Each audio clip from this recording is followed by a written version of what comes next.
Hello friends, welcome to Nila voice novels. நான் உங்கள் நிலா. இப்போ நம்ம பார்த்துட்ருக்க கதை அவனுக்கு நிகரவள், எபிசோட் 20. வாங்க கதைக்குள்ளே போகலாம்.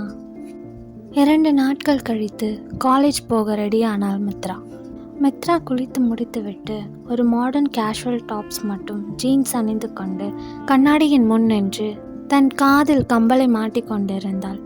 அப்பொழுது பெட்டில் தூங்கிக் கொண்டிருக்கும் ஆதி மெதுவாக கண் விழித்தான். ஆதி எழுந்தவுடன் அவனின் கூர்மையான கண்கள் கண்ணாடியின் முன் நிற்கும் அவனின் அம்முவின் மேல் விழுந்தது. காலை நேரத்து சூரிய வெளிச்சத்தில் கலைந்த முடியோடு இருக்கும் அவளது தோற்றம் அவனது இரும்பு போன்ற கட்டுப்பாட்டை ஒரு நொடி உலுக்கி பார்த்தது. எப்பொழுதும் எதற்கும் கலங்காத ஆதியோ அவளது அழகில் கட்டுண்டு தன் கர்ப்பத்தை மறந்து படுக்கையிலிருந்து எழுகிறான். அவன் எழுந்தது முதல் தன்னையே பார்த்து கொண்டிருப்பதை மித்ராவும் கண்ணாடியில் கவனித்து கொண்டுதான் இருக்கிறாள். பெட்டிலிருந்து எழுந்த ஆதி அவளுக்கு பின்னால் வந்து நிற்கிறான். அவனின் உயரத்தையும் கம்பீரத்தையும் கண்ணாடியில் பார்த்த மித்ராவின் இதயம் வேகமாக துடித்தது. ஆதி அவளின் தோள்களுக்கு மிக அருகில் குனிந்தவன் அவளின் கழுத்து வளைவில் தன் மூச்சு காற்று படும்படி நின்றான். அவளது தலைமுடியிலிருந்து வரும் வாசம் அவனின் கட்டுப்பாட்டை மொத்தமாக உடைத்தது. அவனின் இந்த மிக நெருக்கத்தில் மித்ராவும் அதிர்ந்தவள் கண்ணை மூடி அமைதியாக நின்றிருந்தாள். அவளை இப்பொழுதே தன் கைக்குள் அள்ளி அணைக்க சொல்லி ஆதியின் மனம் துடித்தது. அதன்படி அவளை அணைக்க கைகளை கொண்டு சென்றவனின் விரல்களோ அவளது மெல்லிய இடையை தொடப்போகும் அந்த நொடி சில நாட்கள் முன் அவள் சொன்ன அந்த வார்த்தைகள் அவன் மனதில் சாட்டையடி போல் விழுந்தது. தாலி கட்டிட்டா புருஷன் ஆயிடுவியா? ஏன் அப்படி பொறுக்கி மாதிரி நடந்துக்கிற? நீ தொட்டா எனக்கு அருவருப்பா இருக்கு என்ற அவளின் வார்த்தைகள் நினைவுக்கு வந்ததும் ஆதியின் உடல் விரைத்து போகிறது. அவனின் கண்கள் சிவக்கின்றன. அதில் இருந்த காதல் மறைந்து அந்த வலி மீண்டும் குடியேறுகின்றது. தன் கையை அப்படியே பின்னால் எடுத்துக்கொள்கிறான் ஆதி. அவனின் முக மாற்றங்களை எல்லாம் மித்ராவும் கண்ணாடியில் பார்த்து கொண்டிருந்தாள்.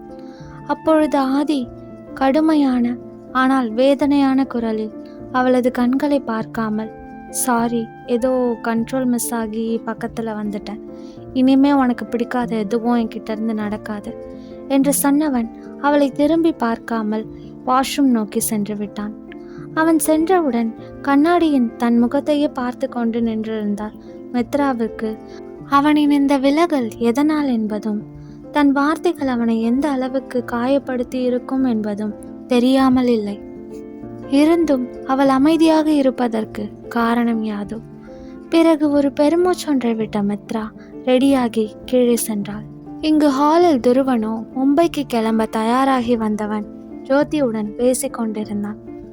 பத்திரமா இருப்பா, அடிக்கடி அம்மாக்கு கால் பண்ணு என்று சொல்லி கொண்டிருந்தாள் ஜோதி. அப்பொழுது அங்கு வந்த கிருஷ்ணா ரத்னவர்மா இருவரும் அதையே சொல்ல அவர்களை கடுப்புடன் பார்த்த சர்வா, ஆமா, பச்சை குழந்தை ஸ்கூலுக்கு போறான் என்று நக்கலாக சொல்ல அவனை முறைத்த துருவனோ அவன் அம்மாவிடம் திரும்பி, நான் பத்திரமா இருக்கேம்மா, நீங்க என்னை பத்தி கவலைப்படாதீங்க என்று துருவன் ஜோதியிடம் சொல்லி கொண்டிருக்கும் பொழுதே அங்கே வந்த மித்ராவை பார்த்த கிருஷ்ணா, மித்ராமா, நீ எங்கடா கிளம்பிட்ட என்று கிருஷ்ணா கேட்க அவளை பார்த்த மித்ரா, காலேஜ் போகிறேன்ப்பா, போயிட்டு வரேன் ரத்னாப்பா, பாய் ஜோமா என்று சொன்னவள் அங்கிருந்து கிளம்ப போக அப்பொழுது தனியாவாடா போற என்ற ஜோதியின் குரல் அவளை தடுத்து நிறுத்தியது. அப்பொழுது மித்ரா அவருக்கு பதில் சொல்ல வர குறுக்கிட்ட துருவனோ, நான் ட்ராப் பண்ணுறேம்மா என்று சொல்ல, நான் ஏர்போர்ட் போகும்போது அவளை ட்ராப் பண்ணிட்டு போயிடுறேன், என்ன குட்டிமா, உனக்கு ஓகேவா என்று மித்ராவை பார்த்து கேட்டான் துருவன். அவனை பார்த்த மித்ரா ஓகேனா என்று சொன்னாள். பிறகு இருவரும் அங்கிருந்து கிளம்ப காரில் துருவனுடன் காலேஜ் நோக்கி சென்று கொண்டிருந்தாள் மித்ரா. அப்பொழுது மித்ராவை பார்த்த துருவனோ, குட்டிமா, நீ டாக்டர்னு ஆதி சொன்னா, அப்புறம் ஏன் இப்போ லா படிக்கிற என்று கேட்க அவனை பார்த்த மித்ரா, நீங்களும் கூட தான் டாக்டர், அப்புறம் ஏன் பிஸ்னஸ் பண்ணுறீங்க என்று கேட்டாள்.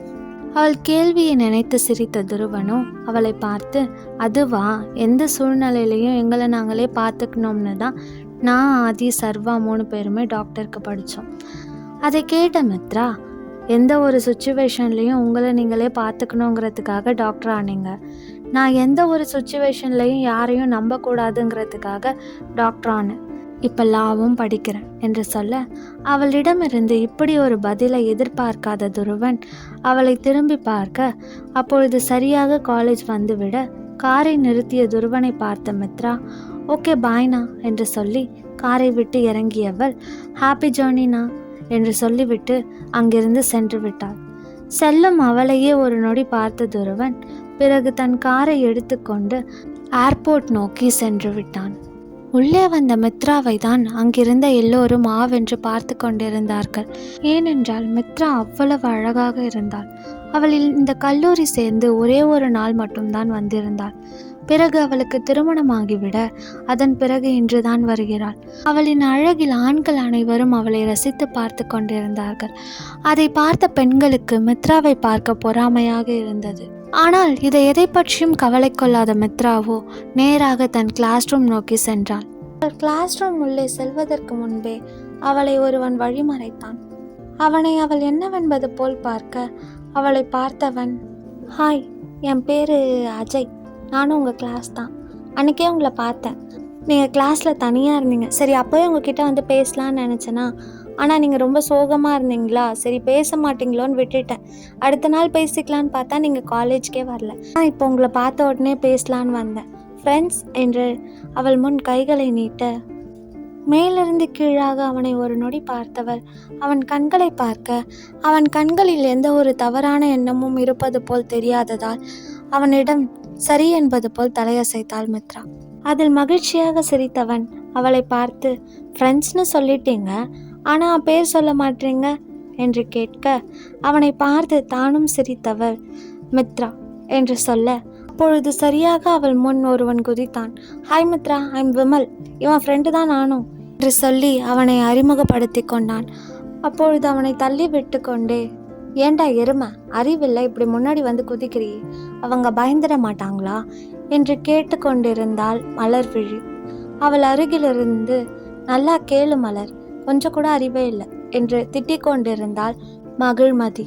இந்த இரு பெண்களையும் பார்த்த விமாலோ, சாரிப்பா, இது தெரியாமல் ஒரு ஆர்வ குளரில் பண்ணிட்டேன், சாரி மித்ரா, பயந்துட்டியா என்று மித்ராவை பார்த்து கேட்க, இல்லை என்பது போல் தலையசைத்த மித்ரா அந்த இரு பெண்களையும் பார்க்க, அதை புரிந்து கொண்ட அஜய் மித்ராவை பார்த்து, இவங்க 3 பேருமே நம்ம ஃப்ரெண்ட்ஸ் தான் மித்ரா, இவங்கெல்லாம் சேர்ந்து தான் நேற்று உன் கூட பேசலான்னு சொன்னாங்க, இப்போ கூட இவங்க தான் உன்னை பார்த்துட்டு பேசணும்னு சொன்னாங்க, ஆனால் அவங்களுக்கெல்லாம் பயமாக இருக்குன்னு என்னை அனுப்பி விட்டாங்க என்று அஜய் சிரித்து கொண்டே சொல்ல, அதை கேட்டு சிரித்தவள், நான் என்ன அவ்வளோ மோசமாவா இருக்கேன் என்னை பார்த்து பயப்படுற அளவுக்கு என்று கேட்டாள்.